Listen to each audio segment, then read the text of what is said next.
I might not be the brightest bulb in the pack, but I'm not the dimmest one either. I mean, I'm not going to be on Jeopardy anytime soon, but I'm also can probably hold my own in Trivial Pursuit. And, you know, I'm not a brain surgeon, but I did have to get a few degrees to get this gig, you know.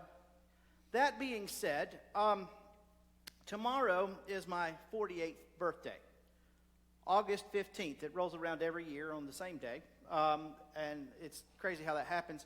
But I was born at 1 o'clock in the morning on August the 15th, and I was telling people about this last night. I have a tradition every year that I wait up on August the 15th to basically welcome myself in and wish myself a birthday at 1 o'clock in the morning. And so I've done this as long as my parents, you know, from the time my parents would let me stay up that late. And so, you know, it's sort of a tradition. So about 10 years ago, one night, after celebrating my birthday with my family all day long, they all went to bed. And so I stayed up, and you know, to welcome in my birthday. And so, you know, when it officially hits, and at about 12:30, Stacy, my wife, came into the living room, and I guess something had woken her up, and she came in to find out where I was. And so she said, what are you doing? And I said, well, you know, I reminded her of my tradition. I'm waiting up to 1 o'clock, you know, because that's when I was born. She said, yeah, you were born at 1 o'clock on August the 15th. It's going to be August the 16th. And it has been for the last half hour. Folks, for decades, August the 15th, my birthday all day long, and I would wait up that night until 1 o'clock to welcome my birthday. Not even realizing that it was actually the night before that I was born. So, I got to tell you, though, I mean, my mind was completely blown by that, and the rug was pulled right out from under me. You know, has that ever happened to you? Of course it has, because, I mean, when we're kids, there are certain things that we believe to be true that are, you know, proven otherwise. You know, like, for instance, I mean, how many of you believe that little people lived in the TV? I know I'm not the only one. Yeah, I see at least one more. Yeah, that little people live in the TV or the radio, and they were like giving a concert just for you, or, you know, or, you know, little kids think their teachers live at school. Well, this time of year, they almost literally do live at school, but they think they live there all the time. But then there's also the whole thing that if you eat a watermelon seed, that a watermelon will grow in your stomach, or the thing that, you know, storks bring babies. But eventually, as they grow up, they realize that, well, it's actually satellite beams, the whole TV thing. Nobody understands why. I mean, it's almost as easy to understand that people live in there. But we know that that's not what happens. And eventually, a kid runs into their teacher out in the real world and realizes they don't actually live at school. And then they see a woman's big belly and they realize, no, that's not a watermelon in there. That's actually a baby, because that's where they come from, right? But then there are some things that we still believe as adults, and when we find out that they're not real, our minds are absolutely blown. You know, like, you got to wait half an hour before you swim after you eat, right?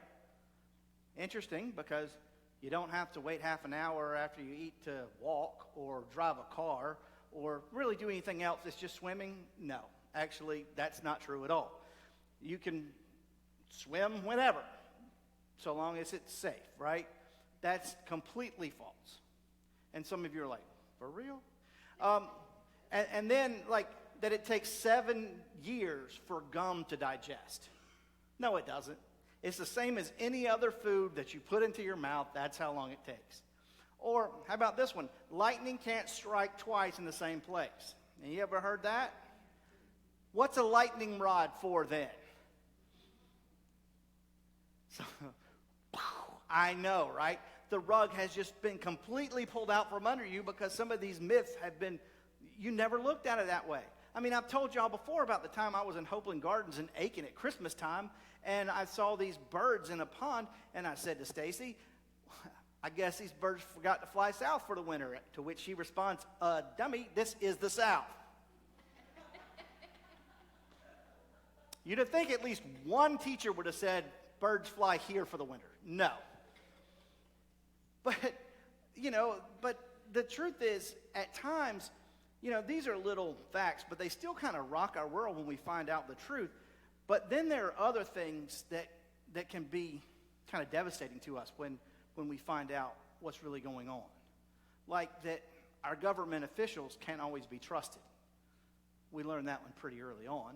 But what about when we find that maybe our spouse, our friends, our parents, our clergy people aren't perfect and they can't always be trusted? That really sort of pulls the rug out, doesn't it? Or what about 9/11? I mean, in this country's history, that's been one of the most deadliest and devastating days that we've had in America, where 2 planes flew into the World Trade Center and one crashed in Pennsylvania and then one hit the Pentagon. I mean, if you were alive then, you remember that day. You remember where you were. It was such a difficult day for everyone. And yes, a lot of that was the fact that all of those lives were lost. But at the same time, for the first time ever, many of us went to bed thinking that we were safe in the borders of our own country. And we realized right then that wasn't the case. And the rug literally had been pulled out from under us, hadn't it? There are things that we grasp onto tightly, the things that we believe to be true. And when somebody tells us something different, it can be downright upsetting, can't it? I mean, that holds true to today's gospel reading. I mean, question, who is the Prince of Peace? Thank you. I'm glad somebody knows. Okay, we'll try. Who's the Prince of Peace? Jesus, yes. Very good. Y'all paid attention in confirmation class. All right, Prince of Peace is Jesus. When Jesus was being born, the angels appeared and said, blank on earth, peace. Jesus said to his disciples when he said, I go and to prepare a place for you. He said, my blank I leave with you, my blank I give to you. Peace. Jesus is all about peace, right? We've learned that always. We heard it in Bible school and Sunday school when we were kids. We've grown up hearing it. I've said it right here many times. We worship the God of peace. And yet, today's gospel reading says something quite different. Jesus says, you think I came to bring peace? No, I tell you, I came to bring division. Mother will be against daughter, daughter-in-law against mother-in-law, father against son, son against father, brother against sister, sister against brother. People in their own households are going to be turned against each other on account of Jesus. Jesus Christ is going to bring division. And I don't know about you, but as I read that, the rug is being pulled out from under me because that ain't the Jesus I've always known about. How about you? I mean, we like the sunny, nice Jesus, right? The feel-good Jesus. This ain't that Jesus. Who is this Jesus? What is he talking about here? Well, realize that in our Lord's day, when he was speaking these things, and he was saying them to good Jews believed certain things in their heart of hearts. They believed that God loved the good and hated the evil people. Right? They believed that honoring God meant following a series of rules. And as long as you were following those series of rules, then you would be blessed, and if not, you would be cursed. They believed that God treated some people better than others. He blessed the Jews, and everyone else was on the outside looking in. They also believed that that's who God loved the most, was the religious people, the holy people. And then here comes Jesus, saying something quite different. Here's Jesus eating with sinners and tax collectors. Here's Jesus talking about being forgiving. Here's Jesus casting out demons. Here's Jesus healing people on the Sabbath day. It's not about rules and regulations all of a sudden. Jesus is coming and talking about a God of love and grace and mercy. And to these people who had always been, from the time that they were this big, taught that this was the way God was, that if you did good, you were fine, and if not, God was going to stamp you out, that rocked their world. The rug was completely pulled out from under them. And let's be honest, it ain't much different now, because this is going on throughout Christianity.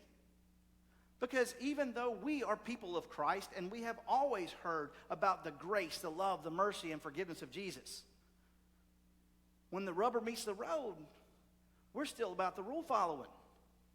Because for a while, there were people that used their faith to defend slavery. And then when other Christian people were saying, no, that's not okay, it got ugly. People used their faith to defend their racism. But when confronted with the gospel, the love, the grace, and mercy of Jesus, it makes them mad. People who have been divorced were told basically that they were going to hell. But then someone said, you know what? No, good news that's not good news isn't good news. God still loves people despite what they're going through, despite their ordeal. And even now, the LGBTQ community is constantly persecuted, and yet we have a God of love and grace and mercy. And when people hear that that God of love, grace, and mercy loves those people too, it blows their mind. And how do they react? Well, let's be honest, it's not always pretty, is it? Because there's two things that you're not supposed to talk about in polite company, right? What are they? Politics and religion. And you know why that is? Because those are the things that are closest to our identity. Those are the things that have been ingrained in us, in our belief system, from the time we are very young. And so when somebody challenges those belief systems, it makes us furious. Because we believe in our right to be right. And we are going to fight to be right all the time. Because when our belief system is challenged, the only other option is for that rug to be completely pulled out from under us.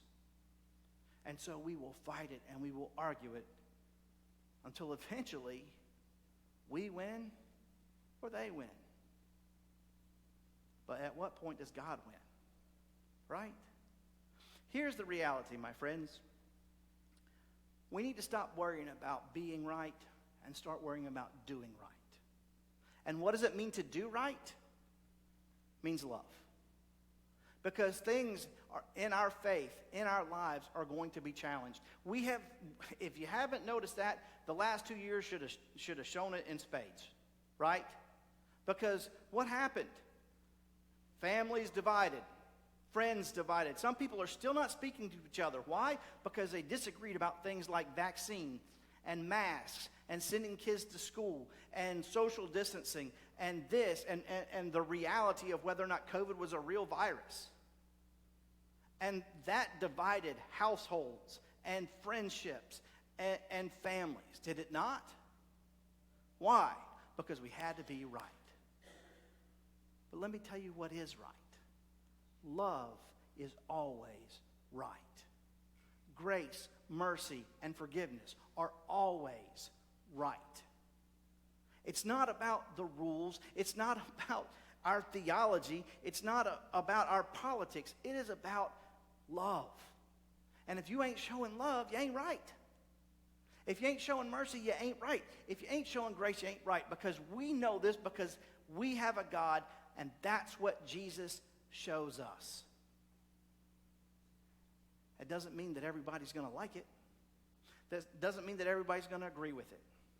But if we are doing love, if we are showing the love, grace, and mercy of God, then we are doing right. We may not even believe it ourselves, But that is right. And that, my friends, is what will change the world. Don't worry about being right. Worry about doing right. Amen.